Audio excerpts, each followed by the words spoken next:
So guys हम आ चुके हैं अभी स्कोट के पाल डाइनेस्टी पे। तो ये हैं मिस्टर भानुराज। तो सर आप थोड़ा बहुत बताइए अस्कोट के बारे में। जब हम पैदा हुए थे अस्कोट इतना डेवलप नहीं था, यहाँ इलेक्ट्रिसिटी भी नहीं थी। जी। हम तो पैदा हुए हैं सन 58 में। Okay. So as a result of which हमें अपने ननिहाल में ज़्यादा समय हमारा उनको मतलब टाइम स्पेंड किया हमने। आपका ननिहाल ननिहाल राजस्थान में बांसवाड़ा करके एक रियासत है। ओके। उदयपुर, डूंगरपुर और बांसवाड़ा तीनों सगे भाई हैं, तीनों सिसोदिया हैं, समझे। ओके। तो बड़े भाई ने उदयपुर की गद्दी संभाली, बीच वाला भाई आया डूंगरपुर, वहाँ कॉन्कर किया उन्होंने, अपनी वहाँ रियासत बनाई। छोटे भाई जो हैं वो बांसवाड़ा में आकर के उन्होंने अपनी वहाँ रियासत बनाई। ओके। तो महाराज बांसवाड़ा के यहाँ मतलब पैलेस में हम लोग 12-13 साल तक तो वहीं हम थे। अच्छा। तो अस्कोट में तो उस समय बहुत अंडर डेवलप था, यहाँ पे लाइट नहीं थी, कायदे की रोड भी नहीं थी।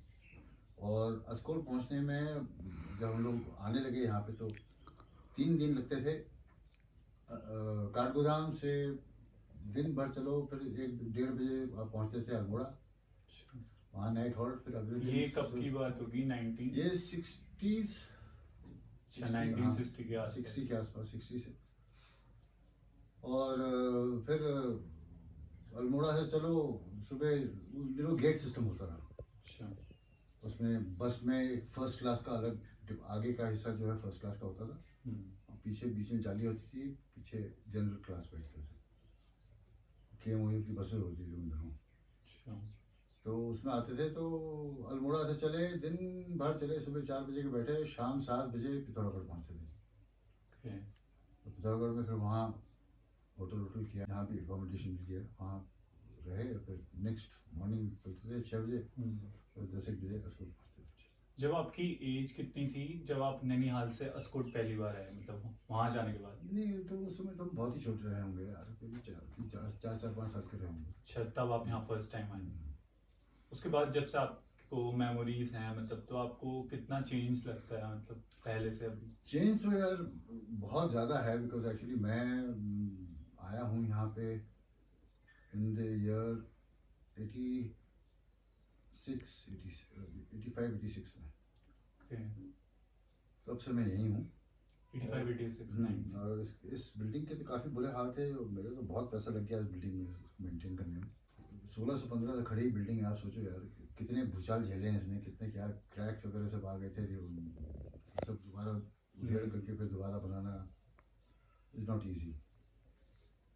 और वो सब करने में काफ़ी टाइम लग गया था मुझे। अच्छा। बहुत बहुत बहुत टाइम लग गया था। और गवर्नमेंट से कोई हेल्प तो मिल नहीं रही है, जो भी किया हमने अपने बूते पे ही किया। कभी ऐसा नहीं हुआ कि गवर्नमेंट ने मतलब एज ए इसको टूरिस्ट प्लेस और ऐसे बनाने के लिए? नहीं, कोई ऐसे ज़्यादा विशेष वो रही नहीं। हाँ, टूरिज्म डिपार्टमेंट ने अभी बीच में शुरू किया था होम स्टे वगैरह के लिए, उस पर मुझे ऑफर आया था जी। तो अब शायद एक नया आया है, वो हेरिटेज में इसको लेना चाह रहे हैं। अच्छा। तो अभी मीटिंग हुई नहीं है, अभी मीटिंग जब होगी तब पता चलेगा क्या उनके टर्म्स एंड कंडीशंस हैं, या मुझे उनसे मैं मतलब अग्री करता हूँ या अथवा नहीं। तो अभी वो हेरिटेज का हो जाता है तो देखते हैं। अच्छा, कभी आपकी लाइफ टाइम में से तब बैटल्स देखी आपने, कभी ऐसे कुछ हुआ? नहीं, या मेरा तब खत्म हो चुका? नहीं, लगभग खत्म। जो आखिरी बैटल जो हुआ था वो 1955 में लगभग। किसके साथ हुआ था वो? वो असल में ऐसा हुआ था कि मेरी ग्रैंड मदर जो हैं, फादर की मदर, तो वो बजांग की हैं। बजांग ये नेपाल। नेपाल। बजांग एक रियासत थी नेपाल में। और मेरी ग्रैंड मदर वहाँ की सबसे बड़ी राजकुमारी थी। तो बजांग ने नेपाल के खिलाफ विद्रोह किया।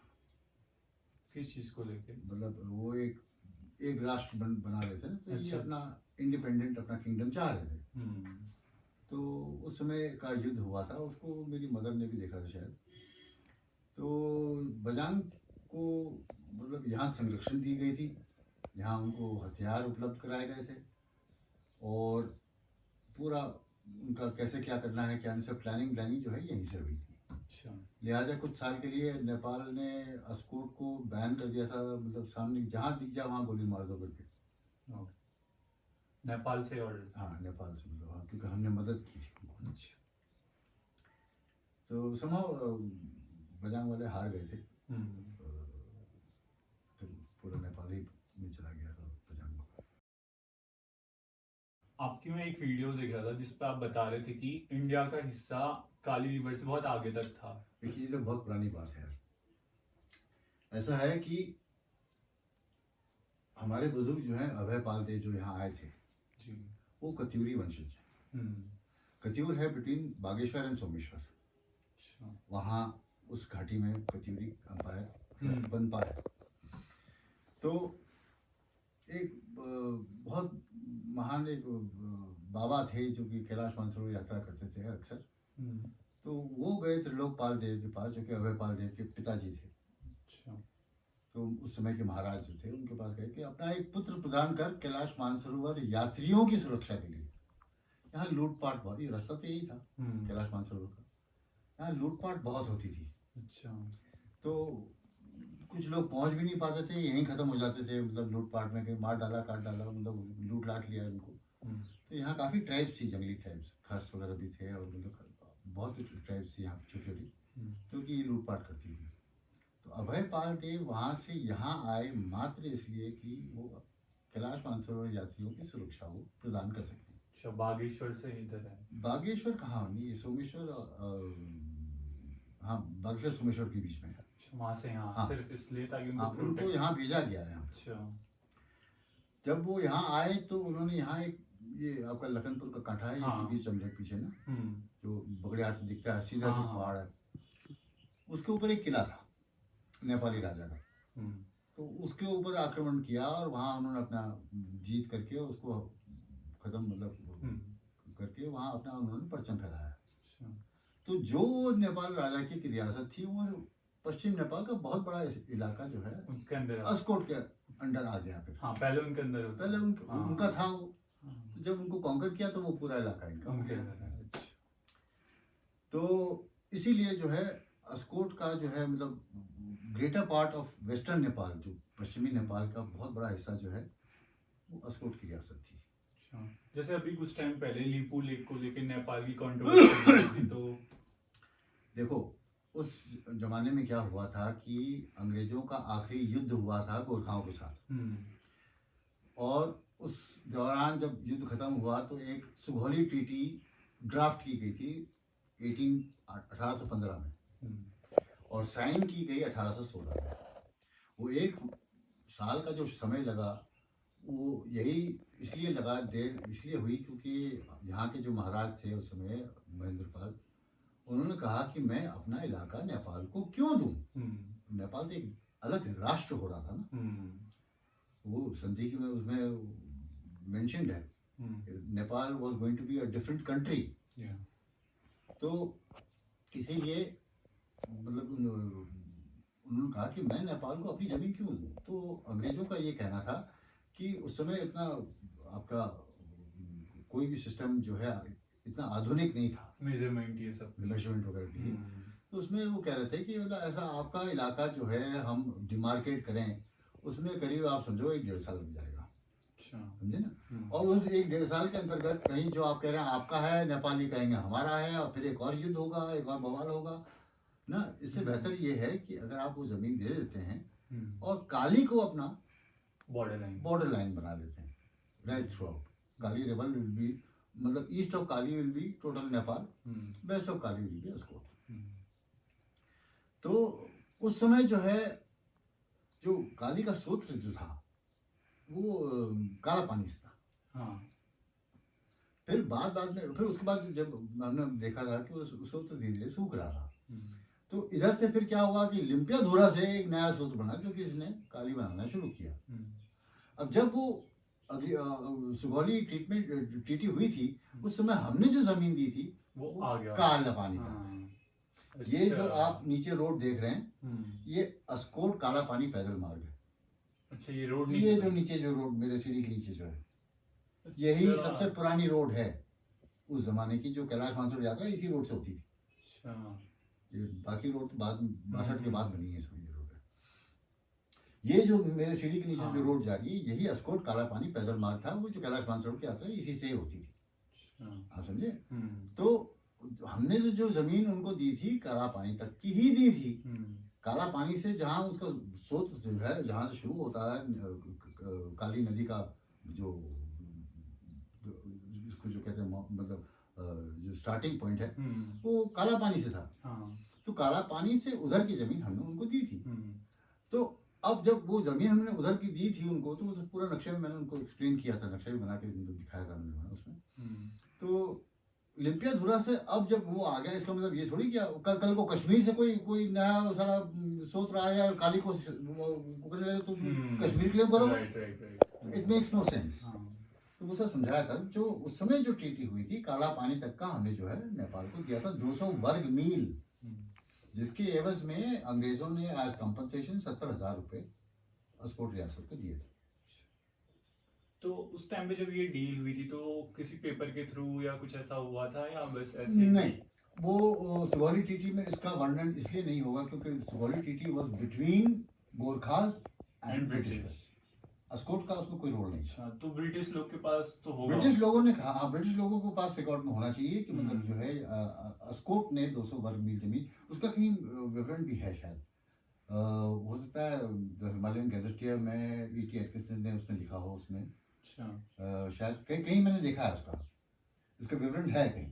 अब कहाँ पे है मुझे याद नहीं कि 200 वर्ग मील जो है उसमें पहले शुरू से greater part of western Nepal belong to the principality of Askot करके शुरुआत में ही उसने लिखा था। तो इसी बात पे काफी इंटरव्यूज भी हुए थे उस पर। अच्छा, तो आपने एक्सप्लेन किया था उन्हें? हाँ, मैंने एक्सप्लेन किया था कि अब जो कि है, क्योंकि लिम्पियाधुरा से जो अब जो सूत्र बना है वो जरा नया सूत्र है और जरा पावरफुल सूत्र है, इसलिए वो काली को वो फीड कर रहा है, काली नदी को। इसका मतलब ये थोड़ी हुआ कि यार मतलब उस समय अब तुम तो ये मतलब नेपाल तो ये कहना चाह रहा है कि भाई 200 रुपया तोला था सोना, तो आज भी 200 रुपया होना चाहिए, तो ऐसा थोड़ी होता है। जो उस समय था वो उसी को ही माना जाएगा। तो जो 200 रुपये तोला जिस समय में था उस समय माना जाएगा। आज थोड़ी आप मानोगे 200 रुपये तोला। तो उस समय जब काली नदी का स्रोत जो था वो काला पानी से था।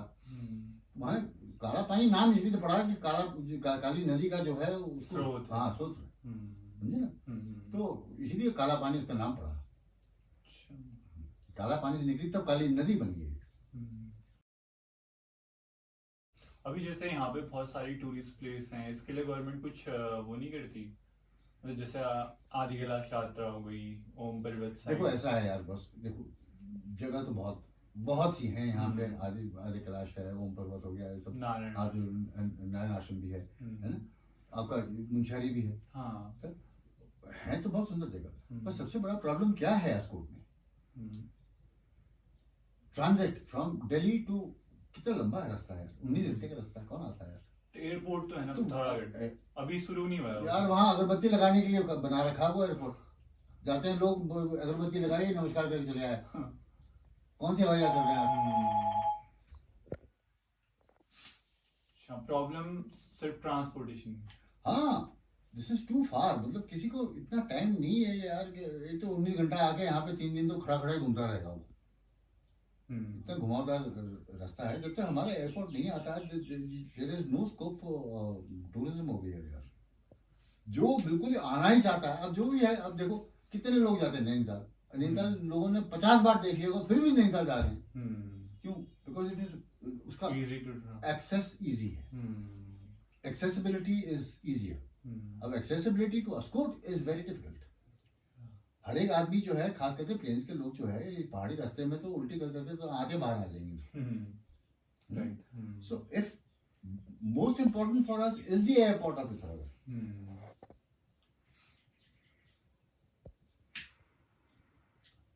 आपकी लाइफ के एक्सपीरियंस से कुछ बताइए। मेरी लाइफ के एक्सपीरियंस मतलब किस विषय में? लाइक फॉर द यूथ, क्योंकि अभी यूथ देखो, पहली बात तो ये है यार, यूथ तो बहुत दूर की बात है। जो यहाँ के रिहायशी लोग हैं वो खुद ही पलायन कर रहे हैं। Why? Because there such a lot of problems. अब जो खेती करते हैं उसमें बंदरों का आतंक फैल गया। अभी बंदर आए कहाँ से? ये नीचे प्लेन में बरेली वरेली आर्मी वालों ने उठा के ट्रक में भरे बंदर उठा के यहाँ आके छोड़ दिया। अब वो उन लोगों ने यहाँ आतंक फैलाना शुरू किया। तो अब जब तक उससे निजात नहीं मिलती है तो कोई इंसान यहाँ मेहनत करके करेगा क्या? और यहाँ करके मतलब यहाँ कोई इंडस्ट्री तो है नहीं कि नौकरी मिल जाएगी।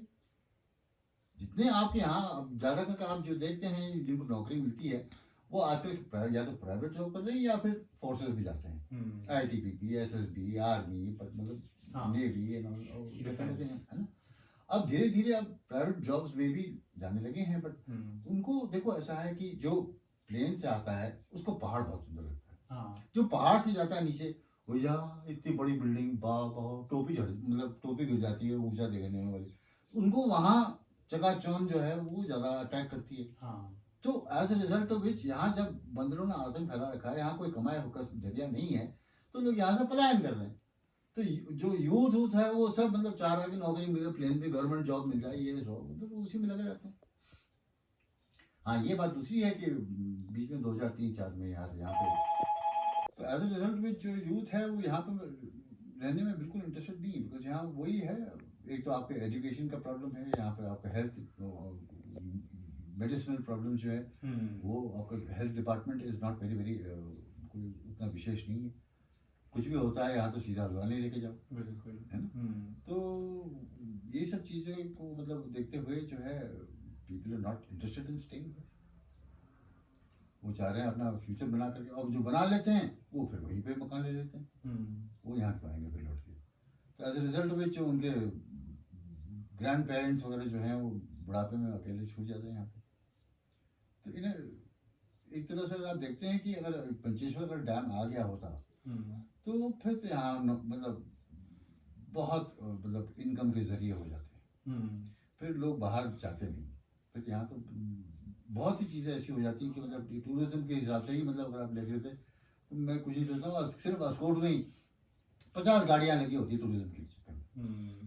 अगर ये नीचे वाला रोड बन गया होता, डैम बन गया होता ना, तो मेरी तो बात भी हुई थी सतपाल जी महाराज से, मैंने कहा कि साहब ऐसा है कि why are you wasting your time on this airport. पहली बात ये एयरपोर्ट में प्रॉब्लम, सबसे बड़ा प्रॉब्लम क्या है कि आप बड़ी फ्लाइट उतार नहीं सकते। क्यों?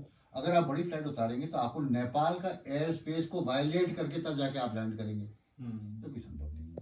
आज चलो नेपाल के साथ दोस्ती है, कल को बवाल हो गया, चाइना ने नेपाल के साथ दोस्ती करके चाइना ने वो कुछ वो किया तो फिर उकसाया नेपाल को, तो नेपाल वो ये हमारा एयर जोन जो हमारा, you can not violate our air zone, बंद कर देगा तो हवाई जहाज फिर बंद हो गया। तो that is the main problem. इसलिए मैं कह रहा था कि अंडर द सर्कमस्टांसेस ये बनता तो हमारे पास 8 किलोमीटर का एक लंबा तालाब बन जाता पंचेश्वर डैम बनने के बाद। तो उसमें तो आपका एक्वाटिक फ्लाइट्स तो आराम से लैंड कर सकती है। यहाँ लैंड करें, वहाँ जाकर टनकपुर में उतार दो। टनकपुर में जो है आपका वो NHPC का डैम बना हुआ, तो aquatic flights nothing like it, उसमें कोई रनवे भी नहीं चाहिए, कुछ नहीं चाहिए, उसी में उतारिए आपने, सब यहाँ किनारे आ गए, अब जहाँ जाना है। अभी उसका पंचेश्वर का चल तो रहा है। I don't think so, I don't think it's gonna work out. उस पर प्रॉब्लम क्या है? Basically China is the main problem. China नहीं चाहता है कि ये यहाँ पे बने। अगर देखो यहाँ पर बन जाता है तो नेपाल को फ्री इलेक्ट्रिसिटी तो यहाँ से जाएगी नहीं, बिकॉज आधी नदी नेपाल की है, आधी जैसे इंटरनेशनल वाटर्स है, राइट। इंटरनेशनल वाटर्स में आपको डिफरेंट टाइप के कानून होते हैं which is not very easy to follow. Pancheshwar अगर आ गया होता तो यहाँ, अब देखो जो गोल्ड माइन वाले आए थे मेरे पास, वो यहीं पे रुके थे, वो 2003-04 से आए थे, वो करीब 7-8 में चले गए। हाँ, वो हमारे गांव पे तो बढ़ती होनी चाहिए गोल्ड। तो अब वो अगर आ गए होते तो उनका मतलब जो है पूरा, मैं सोचता हूँ कुछ नहीं 40-50 हज़ार आदमी आराम से लग गया होता है, और अच्छी तनख्वाह भी अच्छी मिलती। उस पर भी प्रॉब्लम क्या आ रही है? उसमें प्रॉब्लम ये हुआ कि देखो ऐसा है कि अस्कोट, ये अस्कोट नहीं है, जिसको आप अस्कोट कह रहे हैं, ये अस्कोट नहीं है, ये देवल है, वो हिनकोट है, वो उधर खोलिया गाँव है, नीचे धौलकोट है, समझे। अस्कोट ये किसी सूरत में, अस्कोट तो पूरी मतलब आप समझ लीजिए जो पूरी इलाका था अस्कोट का, जो रियासत, उसको अस्कोट कहते थे। 80 कोट, समझे ना। अब हुआ क्या कि Askot is a wild life sanctuary. Hmm Askot में एक वाइल्ड लाइफ सेंचुरी है। अब वो अस्कोट में वाइल्ड लाइफ सेंचुरी है तो मतलब पूरा अस्कोट का इलाका जो है वो फॉरेस्ट के अंडर चला गया। अब फॉरेस्ट वाले क्यों कहेंगे कि हाँ तुम माइनिंग कर लो। या वो तो बाय चांस ऐसा हुआ कि मतलब ये how it came into light was the reason कि मैं वो ये जॉर्जी टनकपुर नया रोड कट रहा उस समय। तो मेरे को बुलावा आया तहसीलदार साहब ने कि आपका कंपनसेशन आया, आप आगे ले लीजिए। तो मैं गया था डीटी हाट, तो उस समय बाई चांस डीएम साहब भी बैठे हुए थे। तो अरे राजा साहब आए, राजा साहब बुलाओ बैठ के चाय पीते हैं करके। तो वहाँ मैंने पूछा तहसीलदार साहब से कि कंपनसेशन कितना में आया साहब? वही 2000-4000। तो मैंने कहा और अस्कोट का कितना है? अस्कोट का तो मतलब 8000 का है। मैंने कहा आप अस्कोट किसको कहते हैं सर? जहाँ आप रहते हैं वो उसको बुलाओ पटवारी। पटवारी आया। मैंने कहा जहाँ मैं रहता हूँ उस गांव को क्या कहते हैं? तो उसने कहा देवल। और मैंने कहा उधर क्या है पूरब की तरफ? तो कहा हिंदकोट। पश्चिम में क्या है? तो कहता है खुले गाँव। तो अस्कोट कहाँ है? तो अस्कोट अगर आप गूगल पे जाके देखें, Askot is not a revenue village. तब ये जाकर उस समय अरे ये तो मैंने कहा साहब ऐसा है कि वो जो मैं तो 8000 के रेट से लूंगा पैसा, वहाँ जो रोड कटी है अस्कोट का आपने लिखा है कि अस्कोट का मतलब रेट जो है 8000 का है। बगड़ीहाट का हम क्यों लेंगे? बगड़ीहाट भी तो अस्कोट में ही आता है।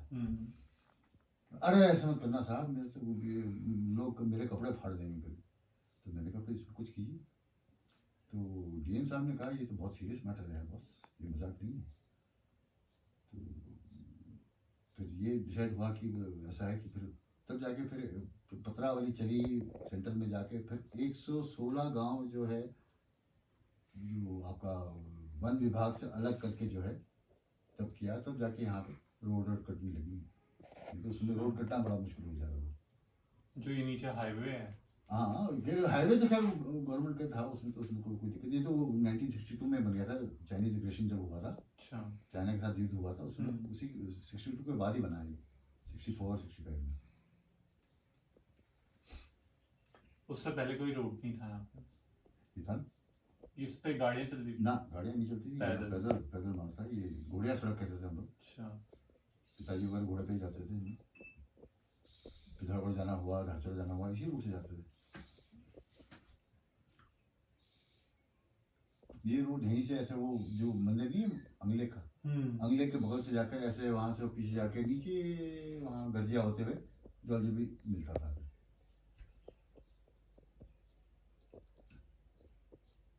ये वही रोड है जो कैलाश मानसरोवर जाता है, इसी रोड से की जाती है। आपने कैलाश मानसरोवर यात्रा करी है? उसमें बहुत लिटिगेशन, बहुत प्रॉब्लम्स क्या है, वो पासपोर्ट और ये सब नाटकबाजी, और क्योंकि फिर वहाँ चाइना के पास वहाँ आपको हैंड ओवर करना पड़ता है। आदि कैलाश यात्रा? आदि कैलाश में गए हैं।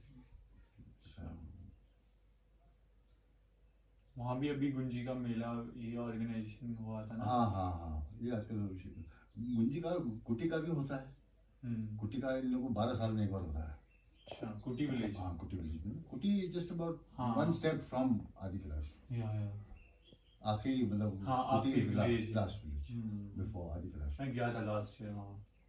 सो एक्चुअली हुआ क्या कि कुटी में एक हमारे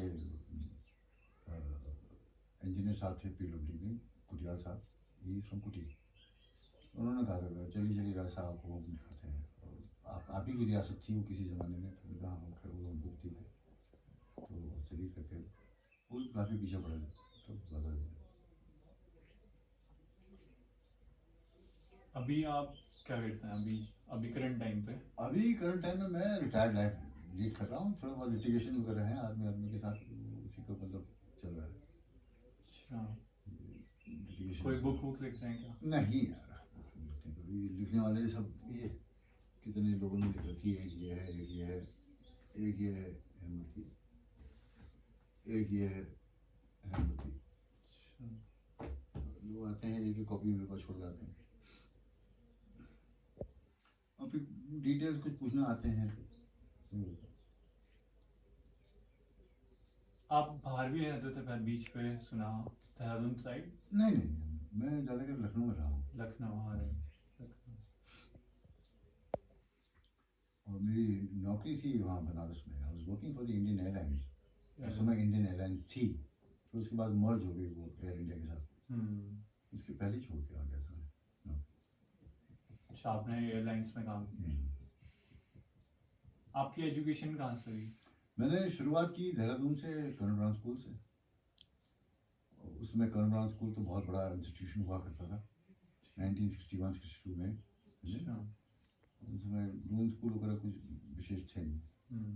फिर उसके बाद मैं आया देहरादून से नैनीताल,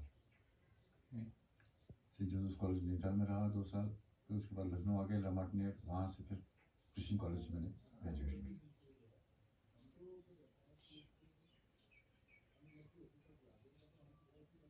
एजुकेशन के बाद की लाइफ कैसे गई? जब नौकरी वोकरी लग गई, फिर दिन मतलब 3-4 ही नौकरी की है मैंने। कोल माइंस में भी धनबाद में नौकरी की। देन इवेंचुअली फिर मेरा सिलेक्शन हो गया इंडियन एयरलाइंस में। फिर इंडियन एयरलाइंस में आ गया तो ठीक ही था। इंडियन एयरलाइंस से हमको फिर ऑफर भी आया था, क्या कहते हैं, लुफ्तांजा से, जर्मन एयरलाइंस। और उन्होंने मुझे वो पोस्टिंग दी हैम्बर्ग में। मैंने कहा हैम्बर्ग नहीं जाता हूँ, फ्रैंकफर्ट देते तो जाता हूँ। और फ्रैंकफर्ट में मेरे अपने लोग भी वहाँ रहते थे। अब हैम्बर्ग में भी देवस कोई अपना रिश्तेदार था नहीं वहाँ पे। मैंने कहा वहाँ अकेला पड़ जाऊँगा, मैं हैम्बर्ग नहीं जाता हूँ। तो यहाँ कैसा लगता? यहाँ यार बस ये एक दूसरी दुनिया है यार। अगर आप प्लेन्स के हिसाब से कंपेयर करते हैं, this is absolutely different world altogether. तो शुरू में बड़ा अजीब सा लगता था पहले, पर अब जो I got used to staying here, मतलब आदत सी हो गई। आदत जो यहाँ की लग गई है, अब वहाँ दिक्कत होती है। नीचे दिल्ली में आप बहुत हो गया 2-4 दिन काट लिया, उसके बाद भाई घर चलो यार। यहाँ ऐसे पीसफुल लगता हो? Not only peaceful, look at the clarity. आपका एटमॉस्फेयर कितना साफ है, आपका पानी कितना सही है, क्लाइमेटिक कंडीशंस, आपको यहाँ पंखे की जरूरत नहीं है। बस क्या प्रॉब्लम? तो यू आर हवा फीलिंग पानी। बेटर? हाँ, अब yes obviously at this age सब कोई पीस एंड क्वाइट चाहता है। नीचे यहाँ टी टॉ पी पॉ गाड़ी का हॉर्न सुन के सारा मतलब तो जैसे इंसान हो जाए। आप कह रहे हैं ना कि यहाँ से वहाँ अलग दुनिया और ये अलग दुनिया है, तो मतलब जो यहाँ के यूथ है, मतलब जैसे कि जो पढ़ने वाले बच्चे हैं लाइक 12th 11th, तो उनके लिए आप क्या कहना चाहेंगे? मतलब कि उनको कैसे देखना चाहिए? मतलब यार कैसे? उनको कुछ कहने जैसा है भी तो नहीं है। या तो फिर मैं कुछ यहाँ ऐसा इंतजाम करूँ जैसे गोल्ड माइन होती, तो यार क्यों छोड़ के जा रहे हो? यहाँ जब नौकरी है क्यों छोड़ के जा रहे हो? और यहाँ कुछ है नहीं करने को, तो यार इंसान किस बिना पर रोकेगा किसी को? तो ऐसा हो सकता है ना कि गवर्नमेंट से कुछ करवा के, मैनेजमेंट की, उससे यहाँ से जो माइग्रेट होते हैं उनको रोका जाए। और नहीं, ये सिर्फ अस्कोट का ही लफड़ा नहीं है। हाँ, पूरे डिस्ट्रिक्ट पूरे उत्तराखंड में यही लफड़ा हो रहा है। सब लोग नीचे जा जाकर काम करना शुरू कर रहे हैं। यहाँ तक कि रिटायर आर्मी से रिटायर होकर आते हैं, वो फिर चले जाते हैं सिक्योरिटी में, कहीं उनको जॉब मिल जाती है। जब तक यहाँ पे कुछ ठोस चीजें नहीं मिलेंगी तब तक कुछ नहीं हो पाएगा। अब या तो ये आ जाता है जैसे कि पंचेश्वर डैम है, गोल्ड माइन है, इस टाइप की चीजें आ जाती, तो फिर तो यहाँ पर पैर रखने की जगह नहीं होती, ये एक और नैनीताल बन जाता है। तो ये तरीका है। मेन कॉज ये है यहाँ का कि एक तो ट्रांसपोर्टेशन। हाँ, नॉट ओनली ट्रांसपोर्टेशन तो खैर है ही है, मेन इशू, बट आपके पास कोई स्कोप नहीं है यहाँ पे। कमाने का जरिया नहीं है। वो खेती बाती जब तक थी तब तक थी। अब एक बार बंदर आ गया, बंदर की फौज आ गई, तो फिर तो अब खेती बर्बाद हो जाती है। इतनी मेहनत से आपने सब किया, पता चला सब। आप इंडिया से बाहर गए हो? हाँ, मैं क्या था, मैं बैडमिंटन खिलाड़ी हूँ, मैं खेलता हूँ जरा। तो इंडिया के लिए खेलने गया था मैं पोलैंड 2019 में। वो सब ट्रॉफी हमारी तो है। आप कितने टाइम से खेल रहे हो बैडमिंटन? यार मैं तो बेसिकली बैडमिंटन बहुत देर में सीखा मैंने। यहाँ पे कोई गेम था नहीं। हम तो फुटबॉल के खिलाड़ी हैं, बॉक्सिंग और बास्केटबॉल, मतलब मेरे 3 मेन गेम थे। तो यहाँ ना बॉक्सिंग, ना बास्केटबॉल, ना फुटबॉल, कुछ नहीं था, ग्राउंड ही नहीं। तो देखा हम लोग यहाँ बैडमिंटन खेलते, बैडमिंटन खेलना सीखा हमने। 37 ईयर्स की उम्र में तो बैडमिंटन सीखा हमने। फिर धीरे धीरे स्टेट खेलने लगे, फिर नेशनल खेला, फिर इंटरनेशनल खेल के आया। कैसा रहा वहाँ का experience? Experience is good, very good. मतलब ये है कि एक्सपोजर अच्छा मिल जाता है, और पोलैंड जहाँ हम गए थे खेलने के लिए, वो भी बहुत अच्छा क्लाइमेट था वहाँ, बहुत बढ़िया। फैमिलीज कहाँ है? मेरी फैमिली तो लखनऊ में ही है, बेटा वहीं नौकरी करता है, वो बेटी की शादी हो गई जोधपुर में। तो आप अकेले रहते हैं अभी यहाँ पे? वो लोग नहीं आते कभी यहाँ? आते हैं, छुट्टी वुट्टी मिलती है तो। एक तो बेटा तो BMW में है ना, तो उसमें छुट्टियाँ कम मिलती हैं उनको। अच्छा। आप देखिए तो वो अलग दुनिया है, ये अलग दुनिया है। इट्स जस्ट कि आप जब यहाँ से वहाँ जाते हैं तो आपको अपने आप को अडेप्ट करना पड़ता है कि वहाँ की सराउंडिंग के हिसाब से। उसी तरह से जब आप यहाँ से वहाँ आते हैं तो आप अपने आप को you come back into your original state. तो वहाँ के लिए कुछ दिन रहे, वहाँ जो भी काम वाम हुआ, काम पड़ता है तब जाते हैं, नहीं तो अगर खाली बगैर वहाँ जाने को कोई लालसा नहीं है अब उनको। और जैसे आजकल ये चीज़ें बहुत चली हैं, लाइक जो यूथ है वो वेस्टर्न कल्चर की ओर ज़्यादा अट्रैक्ट हो रहे हैं, और मतलब इंडिया के ओवरऑल लोग, तो आप उनके बारे में कुछ बोलना चाहेंगे? लाइक जैसे हमारा इंडिया की बहुत सारी ऐसी चीज़ें हैं, जैसे फिलोसफी, वैदिक, पर लेकिन वो वेस्टर्न की ओर अट्रैक्ट हो रहे हैं, और वेस्टर्न वाले इंडिया की ओर अट्रैक्ट हो रहे हैं, तो इसके बारे में कुछ? ये तो एक नेचुरल एक वो है जिसको आप कह सकते हैं कि मतलब जैसे आपने बताया था, पहाड़ के लोग नीचे जाते हैं उनको बहुत बढ़िया लगता है, और नीचे वाले यहाँ आते हैं उनको बहुत बढ़िया लगता है। तो जो जिसके पास है वो उससे संतुष्ट नहीं है, उसको सामने वाला मतलब जो है वो ज़्यादा अच्छा लगता है। तो that is a human nature kind of thing. तो अब ये है कि जो वेस्टर्नाइजेशन हो रहा है यूथ में, उसके भी इन अ वे फायदे भी हैं, नुकसान ज़्यादा है, ज़्यादा मैं सोचता हूँ। जैसे एक यूएसए जो है वो कैपिटलिस्टिक कंट्री है, तो जैसे इंडिया अभी आप देख रहे होंगे कि पहले से अभी इंडिया बहुत कैपिटलिस्टिक हो चुका है, मतलब। हाँ। तो इन फ्यूचर आप कैसा देखते हैं? बट अगर आप ये देखते हैं, इंडिया अगर कैपिटलिस्टिक हो गया है तो वो स्थिति की डिमांड है, ऐसी कोई सिचुएशन की डिमांड करती है कि आप कैपिटलिज्म में आप आ जाते हैं, या खाली अध्यात्म में रह जाएंगे तो दुनिया में बहुत पीछे रह जाएंगे। तो यू हैव टू, मतलब जैसे जाड़े में आपको कोट पहनने की जरूरत होती है, गर्मी में आप एक कुर्ता पहन के निकल लीजिए, कोई दिक्कत नहीं है। तो you have to change according to the surroundings, आपकी सराउंडिंग्स या आपकी जो डिमांड है कम्युनिटी की, उसके हिसाब से आपको चेंज करना जरूरी है। बट लेकिन जैसे कैपिटलिज्म होने के बहुत सारे कॉन्स भी हैं, तो जैसे डिसएडवांटेज बोले हम, तो जैसे क्राइम बढ़ रहा है अभी, हर कोई मतलब। अच्छा, ये तो मानता हूँ मैं आपकी बात। और रिलेशंस बहुत वीक होते जा रहे हैं। हाँ, वो उसका कारण क्या है? ये आप मोबाइल, अब आप बैठे हैं अपने पिताजी के साथ कमरे में, अपना मोबाइल पे आप बैठे हो, बातचीत कुछ नहीं। जब तक मोबाइल नहीं था, जब तक ये टीवी जो इडियट बॉक्स में कहता हूँ, जब तक ये सब नहीं था, तो एकता बहुत थी एक परिवार में। वंस दिस टीवी केम, आपके मोबाइल्स आ गए, टीवी केम तो बुरा हाल था ही, तो एक बार मोबाइल आ गया तो मतलब खत्म ही हो गया। मतलब आप समझ लीजिए, महीनों तक आपके पिताजी एक ही मकान में रहते हैं, पर आप दोनों के आपस में कोई बातचीत नहीं है। क्यों? जब आप बैठते हैं तो आप अपने मोबाइल में बैठे हैं। सो ये सब प्रॉब्लम्स हैं। एंड तो जैसे आने वाला टाइम, मतलब जैसे आपकी एज, जब आप यंग होंगे तो रिलेशन तब स्ट्रांग होंगे। देखिए ऐसा है ना, रिलेशन सिर्फ स्ट्रांग ही नहीं थे, उसमें बहुत सी चीज़ें थी जो कि आपकी मतलब इंसान का जिंदगी को एक राह दिखाता।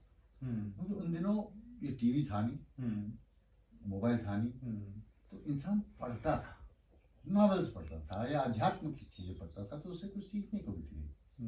अब टीवी में कुछ सीखने को मिलता है आपको यार, सिवाय परपंच के, सिवाय इसका उसको कैसा हराना, उसको कैसा वो करना, पॉलिटिक, हाँ, नेगेटिव एटीट्यूड। और नंबर 2 चीज, मतलब एक दूसरे को भिड़ाना, that is very negative aspect, that is मतलब जो इंसान के ऊपर वो पड़ रहा है इफेक्ट। और ऐसा नहीं लगता कि ये नई चीजें ब्रेन वॉश कर रही हैं? अगर आप अब देखो, अब किसी से आप पूछ लीजिए, छोटे छोटे आदमी से पूछ लीजिए, यार तुम ये मंत्र जानते हो, ये क्या होता है? हमारा अपना मतलब कल्चर उससे कितना दूर चला गया इंसान। Because of that. अब लाइक एक छोटा सा चीज है, शिव जी यहाँ मोस्टली अब देखिए इस इलाके में शिव जी के भक्त हैं। अब शिव तांडव सो तो भीड़ नहीं आता, हमसे पूछो हम फराटे से बोलते हैं। तो ये है कि हमारे जो संस्कार जो हम हमारे पेरेंट्स से मिले, वो संस्कार अब खत्म हो गए हैं। I tell you reason why. आप देखो, आज के पुराने जमाने में ये सब नहीं था। आजकल आप देखो, आदमी भी काम कर रहा है, औरत भी काम कर रही है। बच्चों कौन देख रहा है? आया को कोई फर्क नहीं पड़ रहा है कि यार उसको क्या आता है क्या नहीं आता है। उसको खाना दिया, हाँ पीना दिया, सुला दिया, ठोक पीट के सुला दिया, उसको महीने को महीने तनख्वाह से मतलब। अब जब वही चीज अब जब माँ करती है, तो माँ अपने संस्कार बच्चे में भरने की कोशिश करती है कि ऐसे पूजा होती है, ऐसे ये होता है, ऐसे ये होता है, ये सब जाती है, which is missing. As a result of which आज आदमी जो चला जा रहा है, उसको विजन उसका खत्म हो गया है। मुझे क्या करना है, क्या सही क्या गलत। आज का विजन क्या है? बस नोट कमाओ, चाहे कैसे भी कमाओ। मेन रीजन नोट कमाने का आजकल, वही मैं बात कर रहा था, वही वो that is the most important factor ना। आपके पास कॉन्शियंस नाम की चीज से खत्म हो गई। Justification dead. जस्टिस आपकी जिंदगी में कुछ नहीं करता। बस पैसा आए चाहे जैसे आए, चाहे उसको गला काटना पड़े और उसके जेब में से 10-15 लाख निकाल के अपनी जेब में रख लिए, दैट इज फन। यही रीजन है क्राइम। संस्कार आपके दिल में हो, आपके माता पिता ने भरे होते, तो आज ये स्थिति नहीं होती। सबकी होड़ लगी है नोट कमाने की। इट्स रैट रेस जिसे आप कह सकते हैं। मेरे समझ ये नहीं आता कि इतना नोट कमा के वो इंसान, अब देखो अभी 3 दिन पहले की बात, अरबपति करोड़पति पाकिस्तान के बाप बेटे कहाँ चले गए? क्या क्या ले गए साथ में? नथिंग। सो इतना अरबपति करोड़पति होने के बाद भी तुमने अपनी जान नहीं बचा पाए, तो फिर इतना पैसा करना क्या है यार? मोस्ट इंपॉर्टेंट फैक्ट इज कि इंसान में सेटिस्फैक्शन नाम की चीज रह ही नहीं है। जो है मेरे पास, मैं खुश हूँ, सुबह शाम की रोटी मिल रही है। नहीं, उसने तो BMW खरीद लिया, अरे खरीद ली तो खरीद ली। अगर मैं BMW खरीद लूंगा आज क्योंकि उसने खरीदी है, इसलिए मैं भी खरीदूंगा, तो क्या मैं नरेंद्र मोदी बन जाऊंगा? नहीं, रहूंगा तो भानुराज सिंह ही। So where is the practicality of the situation? वो BMW में जा रहा है, मैं मारुति 800 में जा रहा हूँ। जितनी देर में वो पहुंचता है उतनी देर में मैं भी पहुंच रहा हूँ। मुश्किल से 1-2 घंटे का इधर होगा। तो दैट थिंकिंग में जो डिफरेंस आया है, अब हर एक चीज को अपने आप को क्लास, अपने आप को ऊंचा क्लास करने की कोशिश करती है जनता, जिससे कि इसीलिए हर कोई दूसरे को डोमिनेट करने की कर रहा है। ये तो चल ही रहा है कि बगल वाले घर में फ्रिज आ गया तो मेरे घर में भी होना चाहिए। क्यों होना चाहिए यार? अच्छा खासा तुम्हारा चल रहा है, अगर मिट्टी के बर्तन में तुम्हारा पानी ठंडा हो रहा है, व्हाट इज द प्रॉब्लम? उसको देख करके आप अपने घर में थोड़ी आग लगाओगे। उसका इतना बड़ा घर हो गया, तो मेरा जो छोटा झोपड़ा है, जो झोपड़े में आग लगा दो सारे। That mentality has got to be shunned absolutely from life. उसको हटा देना चाहिए। जो है उसी में सुखी रहो यार, उसी में खुश रहो। मेहनत करो, कमाओ, ठीक है, अब जो भी आप कर रहे हो, पर किसी को देखा देखी कर जो आप करना चाह रहे हैं, हाँ किसी की अच्छी आदतें हैं उसको आप अडॉप्ट करो, वो तो बात समझ में आती है। पर उसके जो आपके मॉनेटरी गेन्स जो हैं, उसके साथ आप कंपटीशन करोगे, फिर वो उस कॉम्पीट करने के लिए आपकी इनकम क्या है? इतना ही है। अब वो उसने BMW खरीदी, तो उस इनकम में तो आपकी BMW आएगी नहीं। तो फिर दूसरा जरिया जो है अंडरहैंड वाला जरिया शुरू हो जाएगा। चोरी करो, डकैती करो, कहीं से लाओ, BMW आनी चाहिए। तो ये मेंटालिटी जो है दैट हैज टू चेंज। तभी मैं आपसे पूछ रहा था कि जब आप यूथ थे और अभी तक के चेंजेस, बहुत और आने वाले टाइम पे और ज्यादा चेंज होगा। और आज मैं तो नहीं चाहूंगा कि उस जन्म में हम मतलब हम जिंदा हो। निपट लो, टाइम हो गया, बेटी की शादी कर दी, बेटी की हो गई शादी, अब जलने कहाँ गए। कोई टेलीफोन होता ऊपर का तो मिलाते, हेलो मैं आना चाह रहा हूँ ऊपर। Any advice? यार आई मीन द बेस्ट अपने संस्कारों से जुड़े रहो, उसमें बहुत फायदा है यार। जो हमारे संस्कार हैं उससे अगर आप जुड़े रहेंगे तो you will be a far better man than what you may become. I'm not saying you are, I'm just saying you may become some kind of a man with जिसमें मॉनेटरी थिंग मतलब वो उसका ताज पहन लो आप ना, तो हर एक चीज इस आप पैसे से तोलना शुरू करो, फिर रिश्तेदारी मतलब जस्टिफिकेशन, कोई भी चीज को आप जो है पैसे की नोक पे आप तोड़ना शुरू कर दोगे तो जिंदगी चौपट है। Okay, my last question. The best advice you ever got in your life from your parents, grandparents, and Look, anyone? there was one particular place where this was my mother's advice basically, कि मैंने एक situation में ऐसा आया कि जहां मेरी कोई गलती नहीं थी लेकिन सजा मुझे मिली, तो ऐसा अन्याय क्यों, मैं अपनी माँ के पास पूछने गया कि मेरा तो इसमें ना हाथ था ना पैर, तो मुझे सजा क्यों मिली। तो माँ ने एक छोटा सा किस्सा सुनाया, तो उन्होंने सिर्फ ये कहा चूक भई थी नैनन से और ठोकर खा गए पैर। गलती किसकी थी? आंख की, आंख ने नहीं देखा, तो पैर की गलती थी यार, पैर को चोट को लगी। तो ये वही फॉर्मूला है, वही फंडा है कि बहुत बार ऐसा भी होता है कि गलती आपकी ना हो, तो आपको ये कानून दुनिया का एक मतलब वो है, तो you have to accept that as well. उसको देखो, जो इंसान मतलब जैसे हम बैडमिंटन कहते हैं, आप खेलने आते हो जीतने के लिए, पर हार भी कभी फेस करनी पड़ती, तो हार को भी वैसे लो जैसे आपने जीत को लिया है। उसी तरह ये नेगेटिव, हाँ ये नेगेटिव जो एस्पेक्ट है, जबकि आपकी गलती नहीं थी तब भी आपकी मतलब आप दंडित हुए, तो क्यों? तो you have to take that in a sportsman spirit पे। मानव का तू तो एक स्पोर्ट्समैन है, you should be able to understand this much more than I can explain to you. जो मैं एक्सप्लेनेशन आपको दूंगी उससे कहीं ज्यादा तुमको अपने आप होना चाहिए। अब कितनी छोटी सी बात है, गलती पैर में तो आंखें लगी नहीं है कि पैर आंख देख के पैर रखे वहां, गलती हुई आंखों से और ठोकर खा गए पैर, क्या भी होगी। तो ये एक फंडा है जिंदगी का, एक नियमों का अपना उसूल बना रहता है जिसके साथ हमको चलना है। और यही सब फेलियर्स जो होते हैं, देखो the successful man is that जो कि दूसरे आपके वो पत्थर फेंकते हैं, उसी पत्थरों का फाउंडेशन बना करके अपनी बिल्डिंग उसमें तैयार करता है। राइट, अंडरस्टैंड कि successful man is that who builds a foundation from the stones that other people throw at him. और लोग तुम पे पत्थर क्यों फेंकेंगे? क्योंकि तुम्हारी क्वालिटी है। आपने कभी देखा ताड़ के पेड़ पे कोई पत्थर फेंकते हुए? नहीं। आम के पेड़ पे फेंकेंगे क्यों? आम अब उसमें फल है, उसमें क्वालिटीज हैं, इसलिए लोग पत्थर फेंक रहे हैं, क्योंकि वो क्वालिटी हमने नहीं है, इसीलिए मैं उसमें फेंक रहा हूं।